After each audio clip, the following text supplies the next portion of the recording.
Bonjour à toutes et à tous et bienvenue sur le circuit de Dijon-Prenois. Alors je vous préviens, on aura peut-être quelques nuisances sonores, alors agréables au goût de certains, désagréables pour d'autres.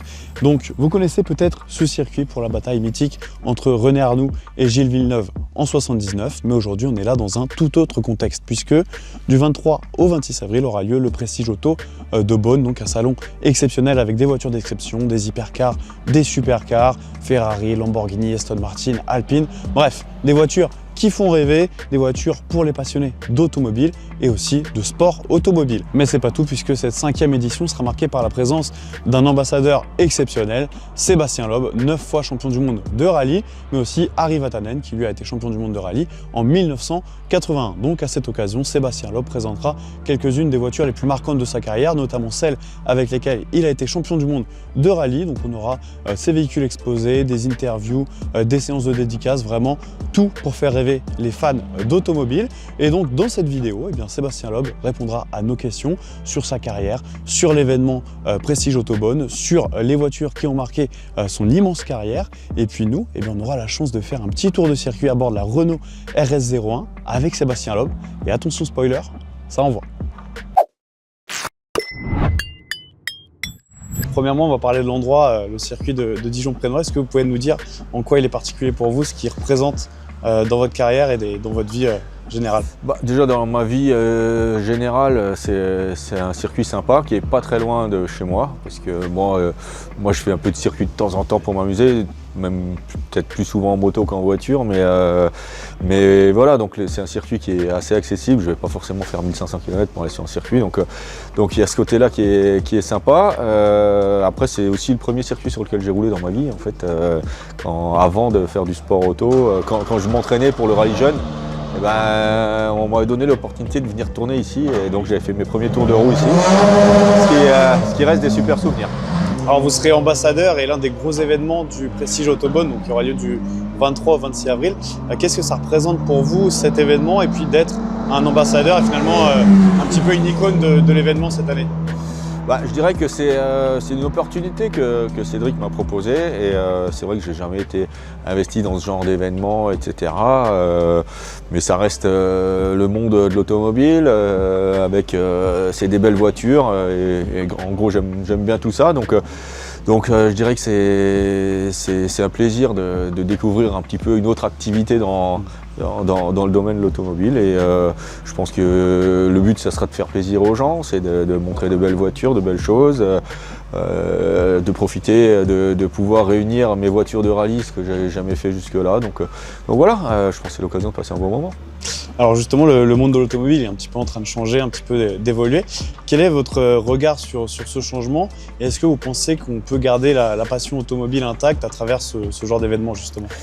Je l'espère, en tout cas c'est le but, c'est de continuer à avoir de belles voitures. C'est vrai que le monde change un petit peu. Il y a quelques années, on se disait le rallye ça va s'arrêter, tout le monde va rouler en électrique, etc.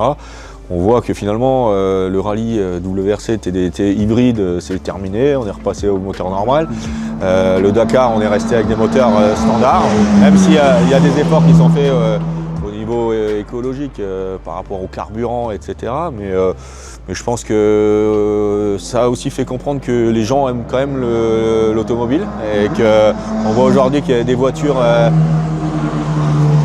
les dernières voitures atmosphériques, elles prennent la cote, ça fait rêver les gens. Donc voilà, ça montre qu'il y a encore des passionnés dans l'automobile et c'est ce qui me fait plaisir. D'accord. Vous avez évoqué justement les voitures de votre carrière. Qu'est-ce que ça fait pour vous de réunir au même endroit toutes les voitures qui ont marqué votre très grande carrière et de pouvoir les présenter à un public de passionnés d'automobile et de sport automobile? Je trouve que c'était la bonne opportunité pour le faire. Je ne les réunis pas toutes, parce que j'ai fait plein de choses qui m'ont plu dans ma carrière. J'ai fait le Mans, c'était aussi un événement incroyable. J'ai fait du rallycross, j'ai fait plein de choses. Mais en tout cas, c'est les 3 voitures avec lesquelles j'ai gagné mes 3 titres. J'ai la voiture de Pikes Peak qui est la voiture qui m'a, la première fois que je suis monté dedans, le plus impressionné. Donc voilà, de réunir toutes ces voitures-là et plus l'actualité avec les voitures du Dakar, je trouve que c'était un petit clin d'œil sympa. Et il y a quelque chose de sympa derrière vous là. Est-ce que vous pouvez m'en parler en sachant qu'on va faire un petit tour avec vous, qu'on a la chance de découvrir cette voiture sur le circuit avec vous juste après. C'est une Renault RS01, donc c'est une voiture typiquement de circuit qui roule dans les catégories GT, GT3, etc. Donc c'est une voiture plutôt sympa, tu verras. C'est pas extrêmement puissant, mais ça marche, hein, ça fait quand même, c'est moi qui parle, mais ça fait quand même 600 chevaux. Par contre, il y a beaucoup d'appui aérodynamique, donc ça a des vitesses de passage en courbe qui sont plutôt intéressantes. Ici à Dijon, en plus sur le circuit, il y a des beaux virages rapides, donc ça devrait être des petits tours sympas.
Vous pourrez donc retrouver Sébastien Loeb du 23 au 26 avril au Prestige Auto de Beaune. Donc il y aura plus de 80 exposants, plus de 200 voitures de rêve exposées, vraiment un événement pour les passionnés d'automobile. C'est donc la fin de cette vidéo, merci à vous de nous avoir suivis. N'hésitez pas à vous abonner à la chaîne et à bientôt.